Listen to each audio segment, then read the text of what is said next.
Mark and Lisa were avid hikers who loved to explore new trails and camp in the wilderness. They had been planning a trip to the Sierra mountain range for months, and they were eager to see the majestic scenery and experience the solitude of nature. They packed their backpacks with the essentials: a tent, sleeping bags, a stove, food, water, a map, a compass, a flashlight, a knife, and a first aid kit. They also brought a satellite phone just in case they needed to contact someone in an emergency. They drove to the trailhead early in the morning and parked their car in a designated spot. They checked the weather forecast, which predicted clear skies and mild temperatures for the next few days. They signed the register at the ranger station, where they also obtained a permit to camp in the backcountry. They were told that they were the only ones who had reserved a spot in the area they wanted to go, which suited them fine. They wanted to get away from the crowds and enjoy some peace and quiet. They started hiking along the well-marked trail, following the signs to their destination, a small lake surrounded by pine trees and granite peaks. The hike was challenging but rewarding, as they crossed streams, climbed hills, and admired the views. They saw some wildlife along the way, such as squirrels, chipmunks, deer, and birds. They also saw some signs of bears, such as claw marks on trees and scat on the ground, but they didn't encounter any. They knew how to avoid bear encounters and how to store their food properly. They reached the lake after about 6 hours of hiking. They were tired but happy, and they decided to set up their camp near the shore. They found a flat spot with a fire ring and a log to sit on. They pitched their tent, unrolled their sleeping bags, and hung their food bag on a branch high above the ground. They collected some firewood and started a campfire, which they used to cook their dinner. They ate some freeze-dried pasta and beef jerky and drank some hot chocolate. They watched the sunset behind the mountains and the stars come out in the sky. They felt relaxed and content, and they talked about their plans for the next day. They wanted to explore the lake and maybe do some fishing. They went to bed around 10 p.m. after putting out the fire and securing their campsite. They crawled into their sleeping bags and zipped up the tent. They kissed each other goodnight and fell asleep. They woke up around midnight, startled by a loud noise. It sounded like a roar, followed by a thud. They looked at each other, wide-eyed and scared. "What was that?" Lisa whispered. "I don't know," Mark whispered back. "Maybe a bear?"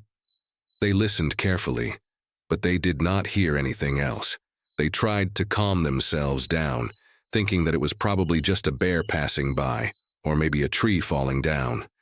They told themselves that they were safe in their tent, and that nothing would harm them. They closed their eyes and tried to go back to sleep. They woke up again an hour later by another noise. It sounded like a scream, followed by a crunch. They looked at each other, terrified and confused. "What was that?" Mark whispered. "I don't know," Lisa whispered back. "Maybe a coyote?" They listened again, but they did not hear anything else. They tried to rationalize the sound, thinking that it was probably just a coyote hunting a rabbit, or maybe a bird being caught by an owl.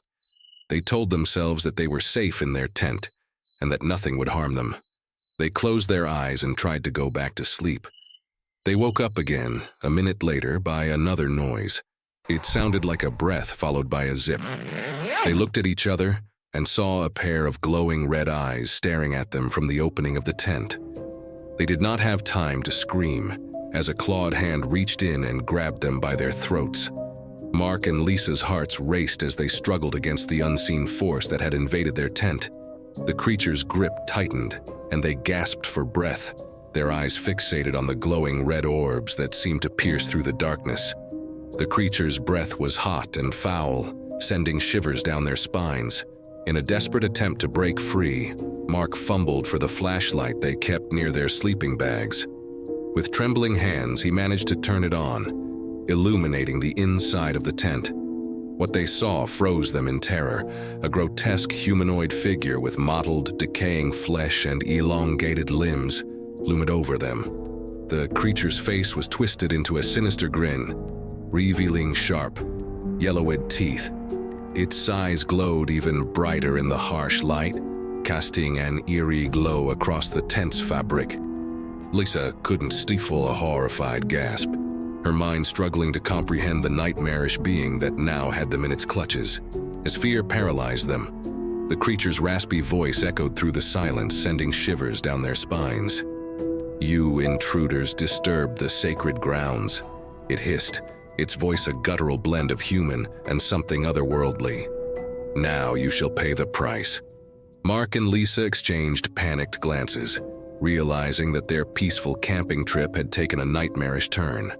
With a sudden bone-chilling howl, the creature dragged them out of the tent, its grip unyielding. The moon cast an eerie glow on the scene as the couple found themselves face to face with a surreal nightmare. Around them, the once serene lake now seemed otherworldly, the reflection of the creature's glowing eyes dancing on the water's surface.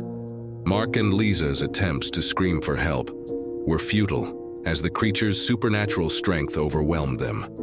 They felt a cold wind whip through the area, as if the very essence of the wilderness had turned against them.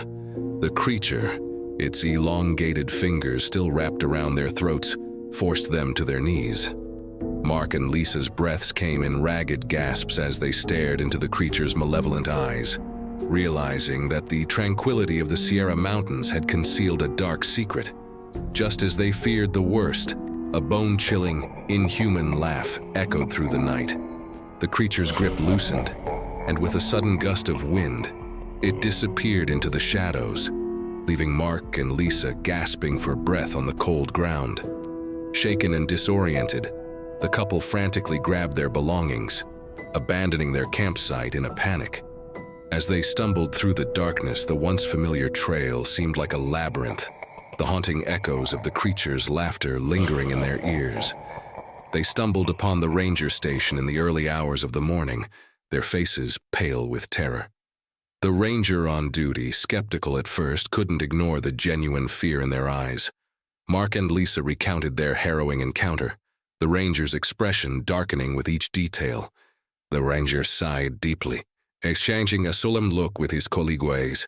"You're not the first," he murmured, revealing tales of mysterious disappearances and encounters that locals spoke of in Hushed Tony's. The Sierra Mountains, it seemed, held secrets that went beyond the natural world. And Mark and Lisa had unwittingly stumbled upon something ancient and malevolent.